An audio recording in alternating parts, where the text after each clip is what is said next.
नमस्कार, मी ॲडव्होकेट शंकरराव वानखेडे. आज पूर्णा नदी खोऱ्यामध्ये या लेंडी नदीवर आलेलो आहे.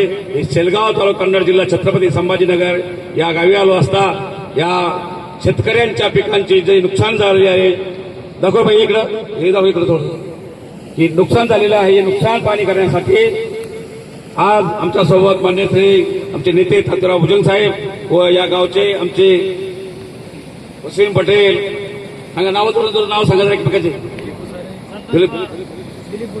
तो हे सगळे आमचे मित्र कंपनी आहे आणि या आईचं शेत आहे. काय नाव आहे तुमचं? आडनाव सांगा. रुक्मणबाई गायकवाडचं एक शेत आहे आणि हा बघू शकता तुम्ही. इथं डोक्यावर इथे मोठं खड्डं पडलं, ऊस वाहून गेला, माती वाहून गेली, किती मोठं मक्का वाहून गेली, पूल वाहून गेला. म्हणजे मोठ्या प्रमाणात लेंडी नदीला पूर आला, महापूर आला आणि सगळं वाहून गेलं. आता मग काय करणार तुम्ही? आता काय झालं नेमकं, काय काय आता हे कसं कसं सांभाळायचं?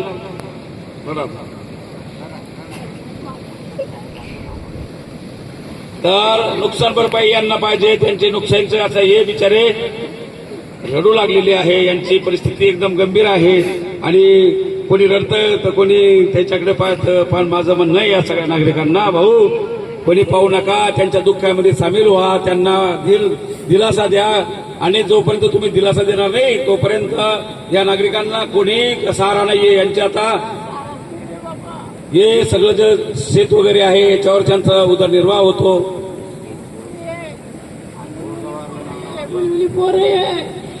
तीन वारला तर पोरग होतं, मारला तर म्हातारा मारलं. 4 वर्ष झाले. पोलीसनी सून आहे, बाबा बी आपलंच आहे. काय कर बरं, चांगले कसं वाहून गेलं, त्याला दुरून वाहून गेलं, समजा ऊस वाहून गेला, गड्डे पडले वावरामध्ये. तर मोठमोठाले खड्डे पडलेले आहे, ऊस वाहून गेला आणि त्यांना रडू येऊ लागलं. केव्हाच्या त्या रडू लागलेले आहे. अक्षरशः एकदम भयंकर परिस्थिती झालेली आहे. तर या नागरिकांना आता ही मक्का तिकडे बघितली आपण, मक्का सुद्धा यांची वाहून गेलेली आहे आणि सगळं हे काय झालंय. तरी सुद्धा माझे या सर्व नागरिकांना मी आश्वस्त करतो की या महाराष्ट्राचे मुख्यमंत्री माननीय श्री देवेंद्र फडणवीस साहेब यांनी डिक्लेअर केलेले आहे की आपल्याला केंद्राचा बी निधी भेटेल, आपल्याला राज्याचा बी निधी भेटेल, नुकसान भरपाई प्रत्येक माणसापर्यंत पोहोचेल, प्रत्येक माणसाला न्याय देण्याचं काम केलं जाईल. जवळपास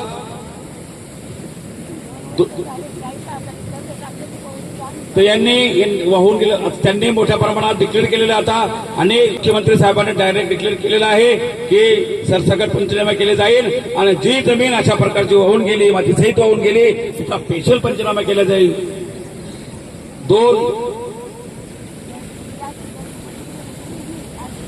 20 दिलं हे पॅकेज. आता त्याचे वहिवाट लावणं चालू आहे. त्या आधारे नागरिकांपर्यंत मदत मिळणं चालू आहे.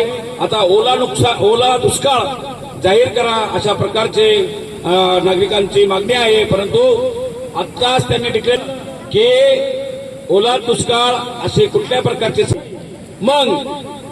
मग दुष्काळ सदृढ परिस्थिती निर्माण होती ती कशा प्रकारची हाताळायची.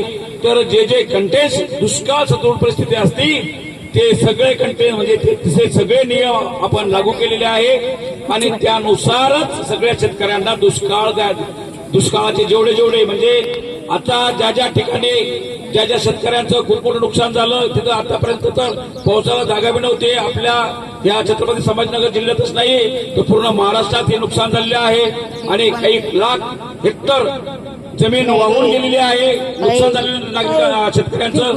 तर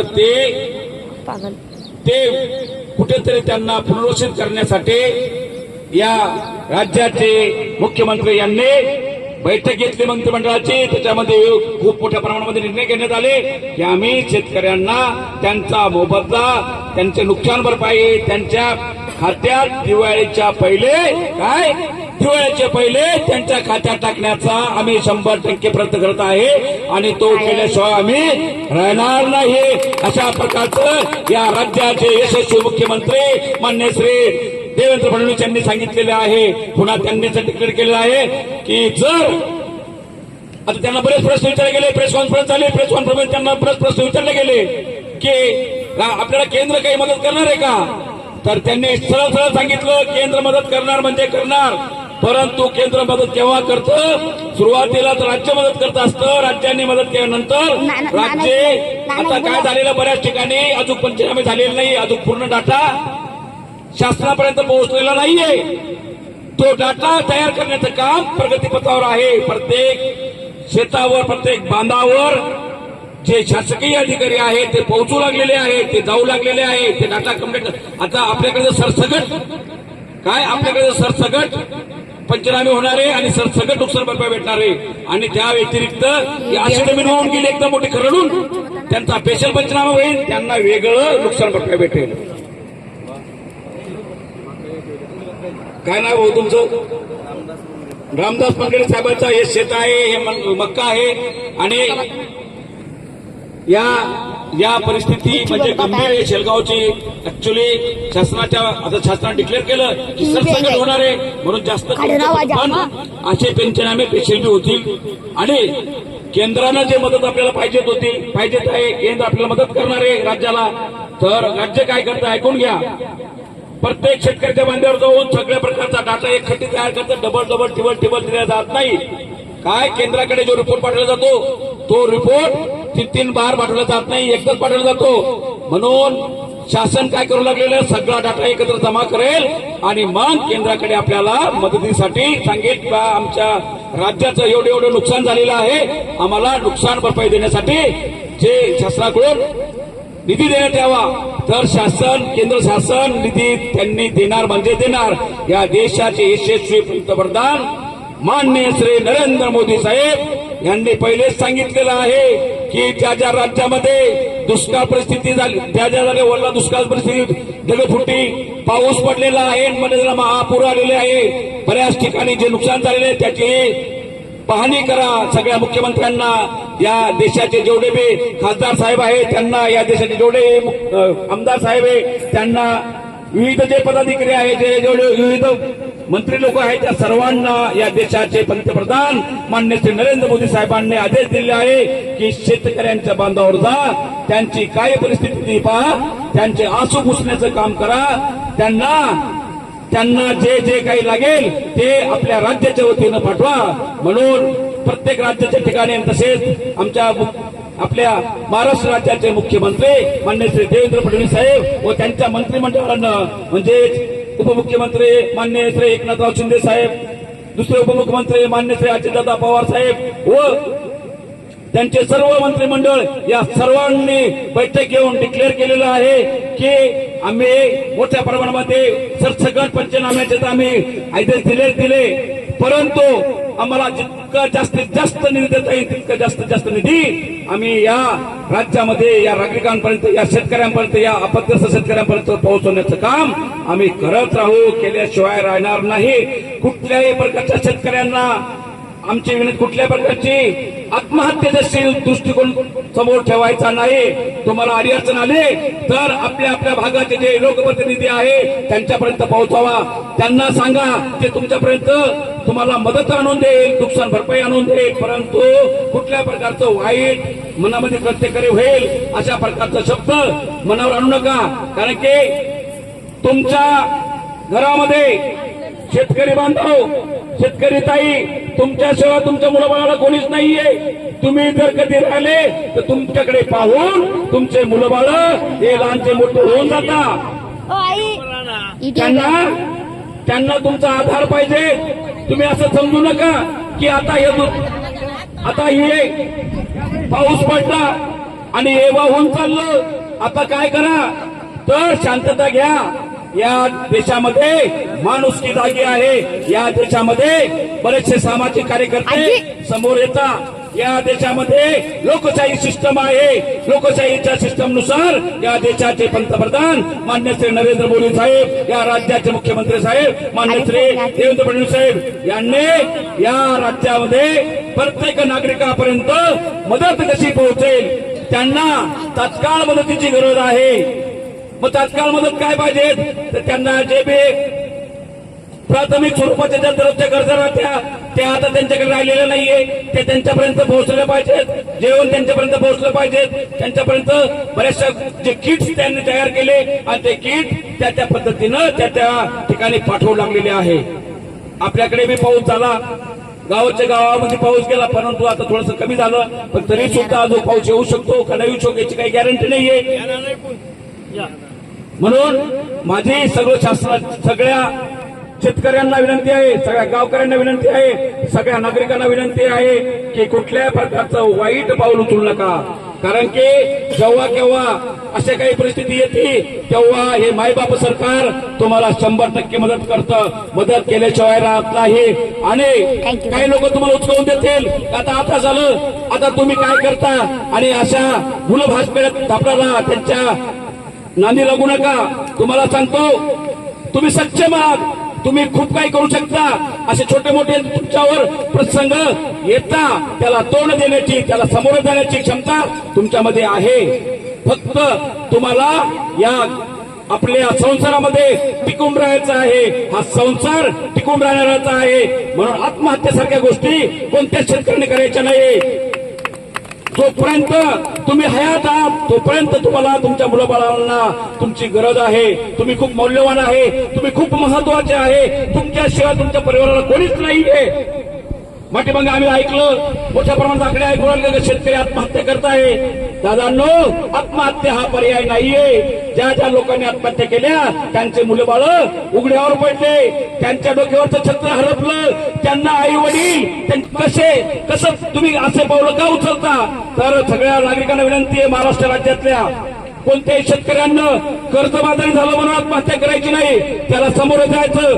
कर्ज बऱ्याच टायमाला माफी होतं, बरेचसे कर्ज आपण फेडून बी टाकू शकतो. या वर्षी माल झालं तर पुढच्या वर्षी माल 100% होतो म्हणजे होतोच. आपण या वर्षी आपल्याला पैसा नाही तर आपण पाहुणे रावळे आणून पैसा जमा करतो म्हणजे करतोच. मला कुठल्याही प्रकारचं कधी मनामध्ये असं आणायचं नाही की आमचं कोणी नाहीये. तुमचं सर्व काही आहे. तुम्हाला काही नाते वगैरे असता, अरे नातेवाईक असं काही झालं थोडं होत नाही, फुल्ली फुलाची फकडी होत नाही, आणून देते का नाही? देते का नाही? थोड्या सांगा, नातेवाईक येते का नाही? अरे सुखदुःख कोण येतं? मग एक ध्यानात ठेवा, जर कधी तुम्ही वारला किंवा कधी आत्महत्या केली तर तुमच्या मुलाबाळाला कोण पाहिजे? अरे कोणीच पाहत नाही. तुम्ही म्हणून नातेवाईक येते, मुलाबाळाकडे कोण येणार आहे?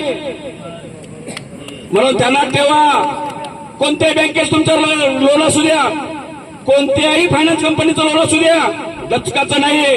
तुमच्या आजूबाजूला खूप तुमच्या नातेवाईकांपैकी माझ्यासारखे बरेचसे वकील लोक आहे, ते तुम्हाला रात्र दिवस मदत करत असतात. तुम्ही फक्त त्यांच्यापर्यंत पोहोचा. असं समजू नका त्यांना फीस लागेल. जर अशी परिस्थिती असली तर कुठल्याही प्रकारचं वकील फीस घेत नाही. ते म्हणतात आमचे कर्तव्य आहे, आमची जबाबदारी आहे. या फलातीवर आम्ही जन्मलेलो, या मातीत आमच्या उपकार आहे, आम्ही तुम्हाला निसंकोच मदत करू.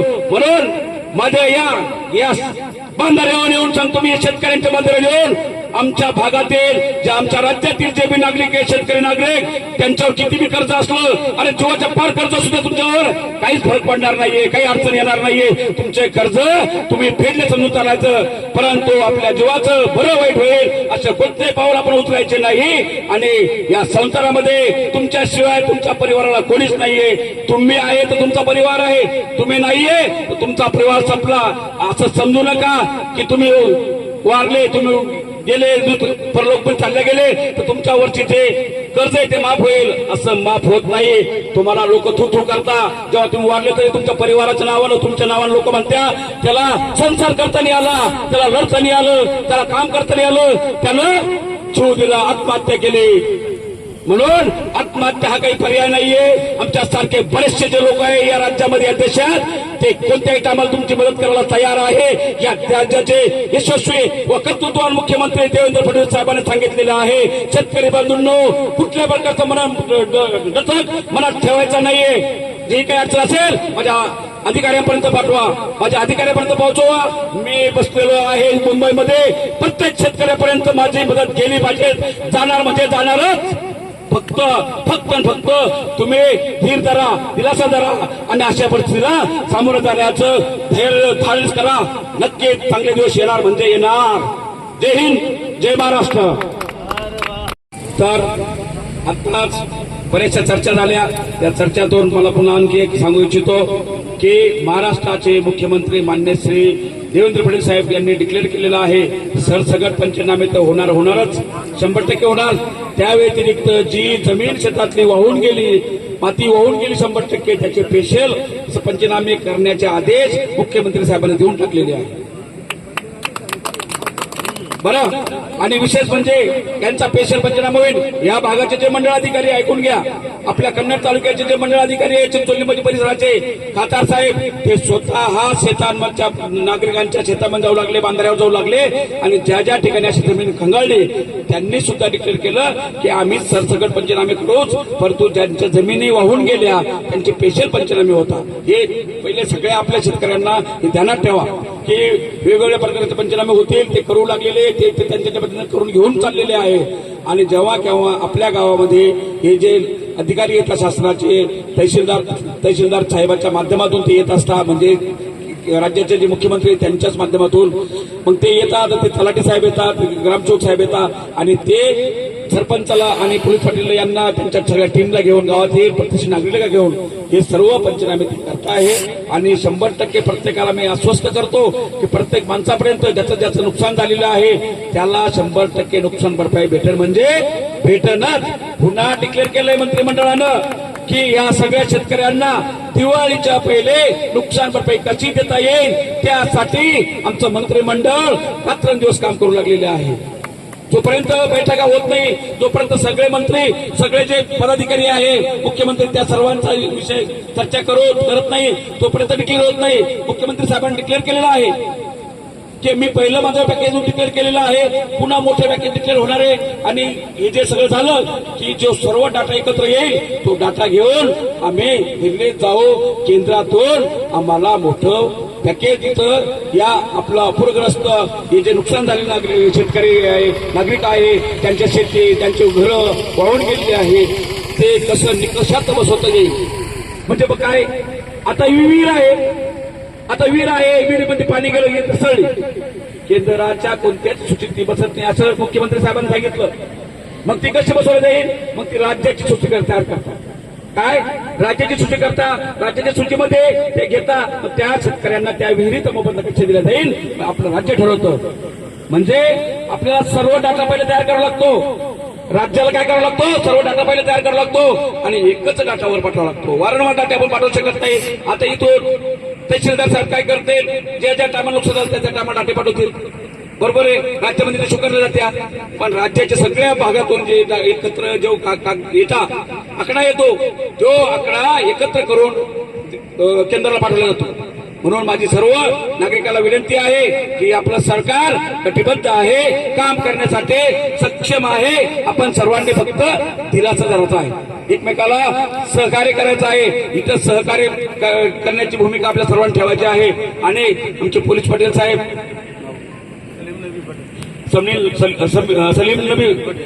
सलीम नबी पाटील सुद्धा साहेब सुद्धा या ठिकाणी पोलीस पाटील म्हणून उभे आहे. त्यांनी सुद्धा बघितलं की सर्व नागरिकांना इथे दिलासा दिला जाऊ लागलेला आहे आणि त्यांना सुद्धा या सर्व गोष्टी माहिती आहे. त्यांनी सुद्धा सांगितलं माझं स्वतःच सुद्धा 1 एकर शेती वाहून गेलेली आहे. आता या आपल्या भागामध्ये मोठ्या प्रमाणात असं झालेलं आहे. त्या राज्यामध्ये बऱ्याच ठिकाणी मोठा पूर आलेला आहे. त्या पुरामुळे बऱ्याच लोकांच्या शेती वाहून गेलेल्या आहे, पिकं खराब झालेली आहे, आपल्या समोर सगळं दिसू लागलेलं आहे. तरी सुद्धा सगळ्या नागरिकांनी दिलासा धरावा. पुन्हा एक सांगतो, कुठल्याही प्रकारचे तुम्ही लोन घेतलेले असेल, बँकेची लोन घेतली असेल, फायनान्स कंपनीकडून लोन घेतली असेल, तर माझी मुख्यमंत्री साहेबांना विनंती आहे कुठेतरी त्या लोकांना थांबवा. काय त्या लोकांना थांबवा. ज्या ज्या शेतकऱ्याचं नुकसान झालेले ते हप्ते भरू शकत नाही, पण इन्शुरन्स कंपन्यांनी काय करू लागलेले आहे, फायनान्स कंपन्या काय करू लागलेले, एखाद्या शेतकऱ्याचा एखादा कधी हप्ता थांबला, एक ट्रॅक्टर गेले तर एखादा हप्ता थांबला की लगेच ते ट्रॅक्टर ओढून घेऊन चाललेले. तर माझी विनंती आहे सर्व लोकप्रतिनिधींना, यांच्यावर वर्चस्व तुम्ही यांच्यावर कुठेतरी ताबा ठेवा. एक बेकायदेशीर लोक नागरिकांना त्रास देत आहे. त्या त्रास दिल्यामुळं बरेच शेतकरी आमच्यासारख्या वकील लोकांना फोन करत आहे. आम्ही सामाजिक काम करू शकत नाही, आम्ही डायरेक्ट कोर्टातच काम करू शकतो. परंतु माझं सामाजिक कार्यकर्त्याच्या नात्याने मी सांगू इच्छितो या तहसीलदार साहेबाला, जिल्हाधिकारी साहेबाला, या लोकप्रतिनिधींना की ज्या अशा फायनान्स कंपन्या आहे त्या शेतकऱ्यांचं उभ्या पिकात काम करण्याचं जे साधन आहे ट्रॅक्टर ते उचलून घेऊन जातात, बरोबर की नाही. मग तशा प्रकारचं गैरकृत्य करू नका. एखाद्या शेतकऱ्याचा हप्ता थोडाफार मागे पुढे होऊ शकतो, त्याला वॉर्निंग द्या, त्याला समज सांगा की बा नाही आता पुढचीच करू, थोडंफार मागे पुढे त्याला टाइम द्या. पण त्याचं नुकसान करू नका. त्याला उडून जायचं चार्ज लावता तुम्ही त्या तिथं उभ्या पिकावर नागर घालता, अशा प्रकारची परिस्थिती होती.